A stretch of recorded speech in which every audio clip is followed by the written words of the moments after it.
Hi guys, welcome to my channel. For today's video guys, mag-unboxing na naman tayo guys nitong keyboard. Ito guys, nabili ko to sa Shopee guys. Binilhan ko yung laptop ko guys ng keyboard para maganda siya tingnan guys, saka madaling gamitin. So ayun guys, bago pala natin buksan, siyempre may intro tayo. Ito pala yung keyboard na nabili ko sa Shopee guys. Nabili ko to siya guys sa halaga 250. So ayun guys, bubuksan na natin.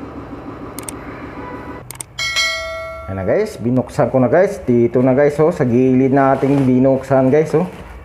Ayos guys, oh. Ito yung guys, yung keyboard. Sinsya na kayo guys kasi wala tayong magandang video. Ito guys, ang kulay pala nito guys, color.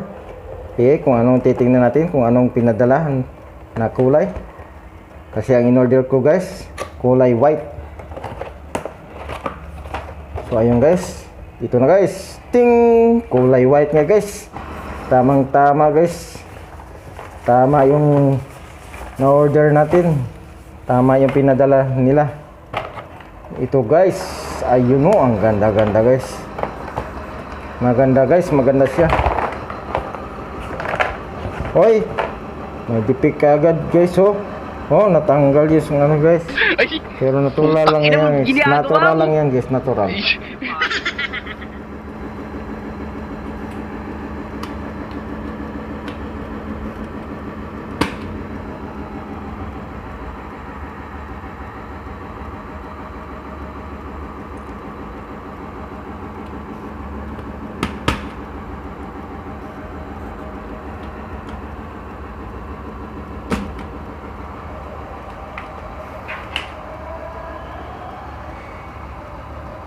So ayan guys, itatry na natin to guys.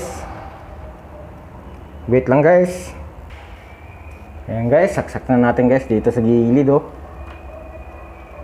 Try natin guys kung gagana yun. Hindi natin nasayang yung pera natin guys, oh. So ayan guys, dito guys, oh, umilaw na siya guys. Try na natin guys kung okay.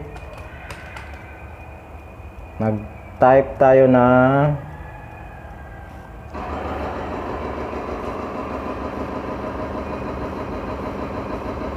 guys, ayos yung keyboard natin guys. Na-try ko na guys, hindi lang nakikita guys. So, ganda siya guys, ang ganda. Ayos na ayos yung keyboard na nabili natin guys. So yun lang guys, maganda siya guys, bye bye.